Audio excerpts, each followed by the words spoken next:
A massive scandal is currently rocketing through the entertainment industry tonight, as newly leaked data reveals that the controversial fourth-place finish of Matty Juniosa on Britain's Got Talent 2026 was actually a highly calculated million-dollar deception. Tonight, we are tracking a major developing story from the UK entertainment sector that has triggered an unprecedented wave of international viewer protests, demanding a closer look at the actual data behind the broadcast. Following the conclusion of Britain's Got Talent 2026, media monitors reported an immediate surge in public outcry when vocal powerhouse Matty Juniosa was officially placed fourth, while the top prize went to the regional Hawkstone Farmers Choir. To the casual viewer watching the live broadcast, this looked like a definitive end to a dream, a crushing defeat on primetime television that sent shockwaves through his rapidly growing global fanbase. Social media channels were instantly flooded with allegations of systemic voting flaws, with millions claiming the young prodigy was actively robbed of his rightful title. But our investigative team has spent the last 48 hours analyzing the actual industry metrics, and the numbers we uncovered tell a completely different story. While the viewing public was focused entirely on a superficial scoreboard, elite entertainment executives were tracking entirely different indicators of commercial viability. When you look past the immediate emotional reaction of the fan community and evaluate the hard commercial data, this supposed loss transforms into one of the most calculated strategic victories in modern reality television history. The mainstream narrative says he fell short, but the underlying data proves that the traditional scoreboard is completely obsolete in the modern media landscape.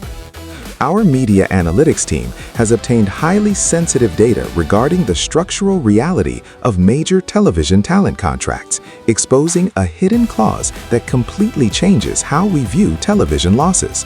For over 2 decades, securing the official first-place trophy on major network talent shows has been viewed as the ultimate achievement for an aspiring artist. However, an internal look at the standard industry agreements reveals that the official winner is immediately bound to highly restrictive, long-term management contracts that severely limit their creative independence and financial autonomy. These corporate arrangements frequently dictate the exact genre of music an artist can produce, while giving the network ownership over their likeness and a massive percentage of their future earnings. By finishing in 4th place, Matty Juniosa successfully bypassed this restrictive corporate apparatus completely, maintaining absolute autonomy over his artistic output and intellectual property, while still absorbing the full commercial value of primetime media exposure. Historical data from past major talent competitions consistently demonstrates that non-winning finalists frequently enjoy much longer, more lucrative careers because they are free to negotiate with competing global labels on their own terms. While the actual winners are locked into a rigid corporate machine, the 4th-place finisher walks away completely unencumbered, armed with a massive built-in audience and the total freedom to monetize their brand globally without corporate interference. Independent entertainment correspondents are pointing to an unprecedented disruption in standard judging protocols that occurred earlier this season as definitive proof of high-level industry backing. During the initial broadcast segments, the notoriously analytical industry veteran Simon Cowell took the rare step of bypassing standard voting protocols to award Matty Juniosa a golden buzzer after a highly intense vocal performance. This initial validation was already enough to cement his status as a frontrunner, but what occurred during the live semifinal broadcast completely shattered the historical precedent of the entire franchise. In a move that shocked network executives and viewers alike, Amanda Holden overrode the established system to award him a highly unusual secondary validation, bypassing the public vote entirely to secure his position in the grand final. Presenter TV host, this double endorsement marked the first time in the history of the modern broadcasting format that 2 separate judges broke standard protocol for the exact same performer within a single competitive cycle. Journalistic analysis of this event indicates it was not merely an emotional reaction, but a highly public signal to global talent scouts that this specific individual possessed an elite level of commercial viability. The double validation effectively insulated his brand from the unpredictable nature of regional phone voting, establishing his credibility at an international level before the final scores were ever calculated by the network. We have just received verified digital streaming reports from the past week that completely contradict the final television voting results, revealing where the real consumer attention is actually flowing. According to verified digital platform analytics, Matty Juniosa's semi-final performance generated an astonishing 764,000 views within the first 24 hours of its release, instantly trending in multiple international territories. In stark contrast, the digital engagement metrics for the official winners, the Hawkstone Farmers Choir, struggled to reach even a fraction of that global traction, highlighting a massive disconnect between traditional television voters and active digital consumers. In the current media landscape, high-retention digital views and sustained online engagement are infinitely more valuable to media conglomerates than a localized one-off telephone vote. Our digital investigation shows that while a specific demographic within the local broadcast region favored a traditional folk act, the global digital matrix was aggressively consuming and sharing Juniosa's content. This massive disparity in digital traffic demonstrates that the modern audience has completely migrated away from traditional network scheduling, choosing instead to invest their time and capital into artists who command viral retention across multi-platform digital spaces. A major piece of investigative evidence has just surfaced regarding a massive theatrical contract signed right as the television camera stopped rolling, exposing a highly coordinated corporate play. In an abrupt press release that caught the global theater community completely off guard, West End producers officially announced that Matty Juniosa had been cast in the highly coveted role of Annis in the upcoming major production of Jesus Christ Superstar in London. Industry insiders know that securing a leading role in a premier West End production typically requires months of intense auditions, rigorous creative vetting, and significant backing from high-level casting syndicates. The timing of this official announcement strongly indicates that major entertainment power players had already finalized this lucrative contract long before the television audience ever cast their final votes for the grand finale. While the public was under the impression that his professional future depended entirely on a plastic television trophy, the highest echelons of the British entertainment industry had already integrated him into the mainstream market.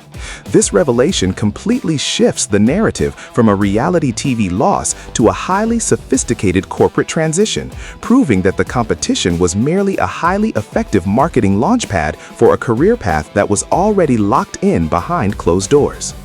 Cultural analysts are now decoding a highly deliberate wardrobe choice made during the broadcast that confirms a sophisticated marketing strategy was deployed to capture a hyper-loyal international demographic. Throughout his high-profile television appearances, astute commentators documented that he wore a highly distinct, custom-designed ear cuff that precisely mirrored the iconic patriotic jewelry worn by Miss Universe Catriona Gray during her historic international victory. Investigative analysis confirms this was far from a random aesthetic decision. It was a highly calculated cultural statement designed to instantly mobilize a massive, hyper-loyal global fan base that is renowned for driving record-breaking digital engagement. Presenter TV host. By subtly integrating this specific cultural symbol onto a mainstream British television stage, he effectively connected his personal journey to a massive international community, ensuring a built-in consumer base for his future projects. This strategic deployment of cultural branding allowed him to build an intense level of audience loyalty that traditional marketing campaigns spend millions trying to achieve. The resulting demographic wave not only boosted his immediate television retention metrics, but also guaranteed a sustainable, long-term revenue stream for any venue, label, or theatrical production that secures his services in the post-television era. Our financial and biographical research units have just completed a comprehensive timeline analysis, revealing an incredibly rapid economic and professional transformation that has stunned industry observers. Just a few years prior to this global television breakthrough, records show that the performer was navigating extreme professional challenges, experiencing an early, unceremonious elimination during the live broadcast rounds of Idol Philippines 2019.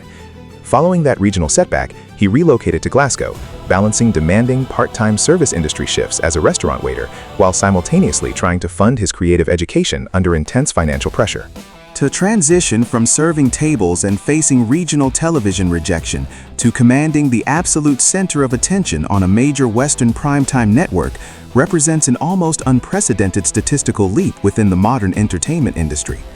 This rapid trajectory proves that his brand possesses a unique, highly resilient market appeal that completely bypasses traditional industry gatekeepers and geographic limitations. The sheer speed of his ascent from a working-class migrant worker to a highly sought-after West End star provides definitive proof that his commercial value was never dependent on a singular television title, but was driven by an underlying market demand that continues to escalate. This investigative report brings us to a definitive final conclusion that completely redefines the concept of success in the modern era of automated entertainment and digital broadcasting.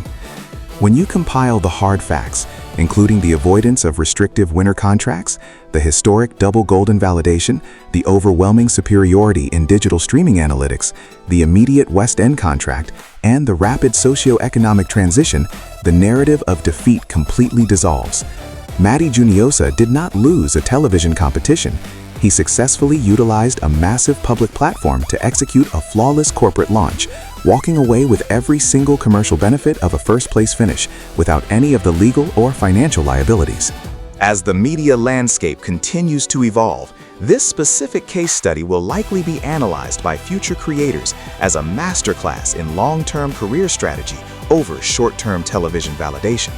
The final scoreboard inside the television studio may list him in 4th place, but the global entertainment industry metrics confirm he is walking away with the ultimate prize. This is our final report for tonight, leaving viewers with a compelling question.